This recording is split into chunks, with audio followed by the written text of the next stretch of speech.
Hi all, പുതിയൊരു വീഡിയോയിലേക്ക് എല്ലാ കൂട്ടുകാർക്കും വീണ്ടും സ്വാഗതം. ഇന്ന് നമ്മളൊരു ഹെൽത്തി ആയിട്ടുള്ള ഒരു ദോശയുടെ റെസിപ്പിയാണ് ഷെയർ ചെയ്യുന്നത്.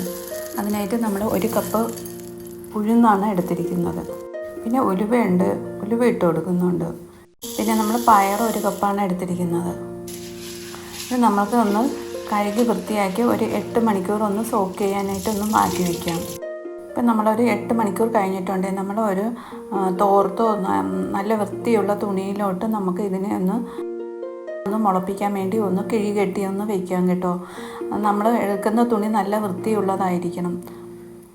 കളർ പോകുന്ന തുണിയൊന്നും എടുക്കാൻ പാടില്ല, എങ്കിൽ നമ്മുടെ പയറിലൊക്കെ കളർ പിടിക്കും. പിന്നെ നമുക്ക് കുറച്ച് വെള്ളം കൂടെ ഒന്ന് കുടഞ്ഞിട്ട് ഒന്ന് അടച്ച് വെച്ച് കൊടുക്കാം. ഇപ്പം നമ്മുടെ രാവിലെ ആയിട്ടുണ്ട് കേട്ടോ. നമ്മൾ പയർ മുളയൊക്കെ വന്നിട്ടുണ്ട്. വേണമെങ്കിൽ നമുക്ക് ഒന്ന് വൃത്തിയായിട്ട് ഒന്ന് കഴുകി എടുക്കാം കേട്ടോ. കഴുകി എടുത്തതിന് ശേഷം വേണം നമ്മൾ അരച്ചെടുക്കാനായിട്ട്. ഉപ്പ് വെള്ളത്തിൽ കഴുകി എടുത്താലും മതി. എന്നിട്ട് നമ്മളൊരു മിക്സിയുടെ ജാറിലോട്ടാണ് ഇട്ട് കൊടുക്കുന്നത്.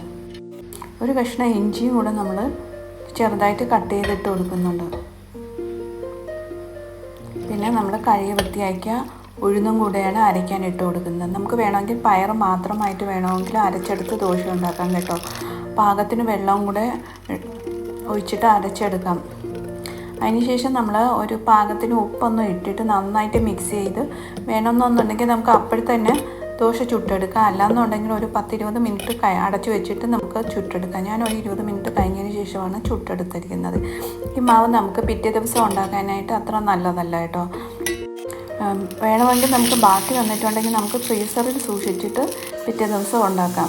എന്നിട്ട് നമ്മളത് നല്ലെണ്ണ തേച്ച് കൊടുത്തിട്ട് നമ്മൾ മീഡിയം ഫ്ലെയിമിൽ വെച്ചിട്ടാണ് നമ്മൾ ദോശ ചുട്ടെടുക്കുന്നത്. കുറച്ച് നെയ്യും കൂടെ ഒന്ന് ഗ്രീസ് ചെയ്ത് കൊടുക്കാം. നല്ല അടിപൊളി ടേസ്റ്റാണ് കേട്ടോ ചൂടോടുകൂടി കഴിക്കാൻ. ഞങ്ങൾ ചമ്മന്തിയും കൂട്ടിയാണ് കഴിച്ചത്. എനിക്ക് തോന്നുന്നു ചമ്മന്തിയാണ് നല്ല സാമ്പാറിനേക്കാളും നല്ല ടേസ്റ്റ് ഉള്ളത് കേട്ടോ.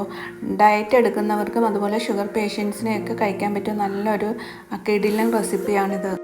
ഇത് കഴിച്ച് കഴിഞ്ഞാൽ നമുക്ക് അധികം നേരം വയറും വിശക്കത്തില്ല കേട്ടോ. നല്ല ഹെൽത്തിയുമാണ്.